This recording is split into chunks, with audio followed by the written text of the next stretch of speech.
Saving cash is always a great feeling, and I've been sharing a lot of thoughts about my family's recent switch to an MVNO. Balancing a handful of compromises, our bill is dramatically lower. Did you see what I did there? How I skipped over the compromises to get to the good stuff. I've been using a cheaper phone service for a while. What do those compromises look like? Maybe an MVNO isn't the right fit for your needs.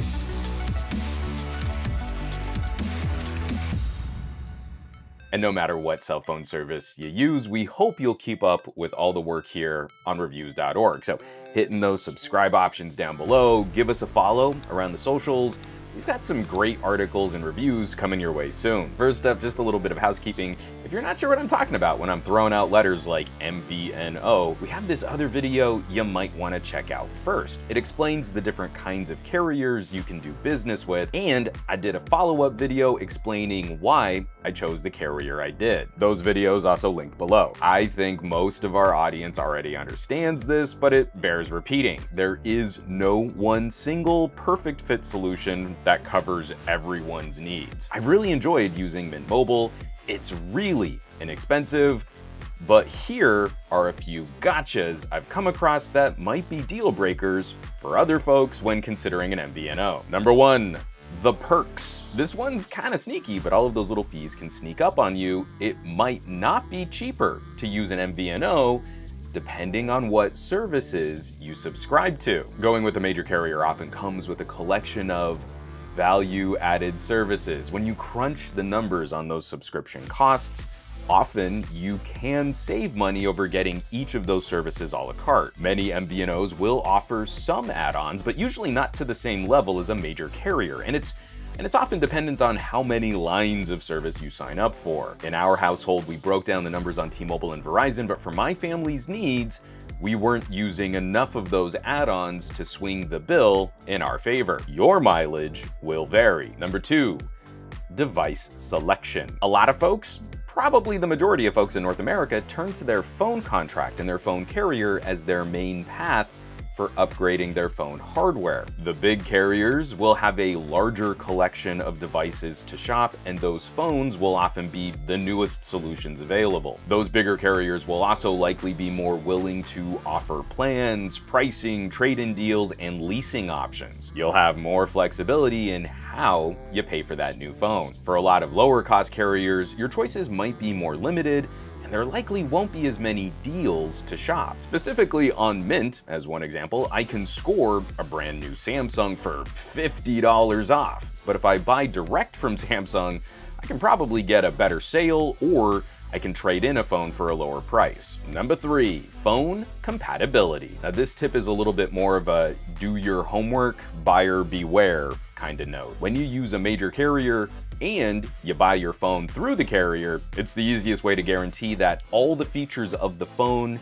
and the network will be compatible with each other. One of the ways to save cash, of course, is to bring a phone you already own to an MVNO. But it's up to the user to make sure everything they need is gonna work. Visual voicemail, Wi-Fi calling, the 5G, these are still features that can be carrier specific. So you can take your phone, which you paid off through Verizon, and it'll probably work on the T-Mobile network, but it'll probably only work on LTE and might not support Wi-Fi calling. Number four, connected accessories. Continuing on that idea of compatibility, every carrier and MVNO is gonna be different, but you might face more restrictions on pooled data and connected accessories. Again, looking at Mint specifically, there are no options to add an LTE tablet or a smartwatch to your plan with an extra fee. It just doesn't exist the way that Mint handles individual lines of service. On a major carrier, you pay an extra fee, but you don't have to sign up for an entirely separate line of service to add a tablet. And you can sign up for fun things like passing phone calls to your LTE connected watch. If your MVNO doesn't support adding data connected accessories, the primary solution for something like a tablet is to use tethering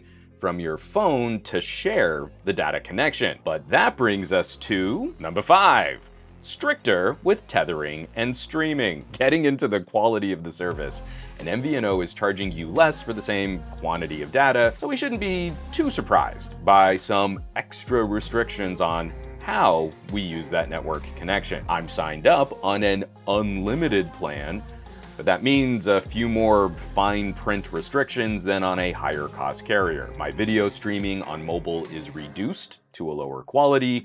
The cap on the fastest data is lower than on T-Mobile, and I'm only allowed 5 gigabytes of tethering to a laptop or tablet. I kind of just don't bother with tethering. That way I don't have to worry about going over my limit, and I genuinely do most of my work on my phone. You can see also some of our coverage on things like screen sharing from a phone and using desktop modes. But this can be a major pain in the rear if you want to use your phone as a modem for your laptop. I mean, it's not all bad. Mint allows you to share all of your data on a metered account, but not on unlimited. Funnily enough, this all might not matter for the power users in our audience, as our last point is probably the most serious. Number 6. Network prioritization. Yeah, when you pay less, you gotta get in line. The TLDR on prioritization is that the people who buy directly from the big carriers get first access to the fast data.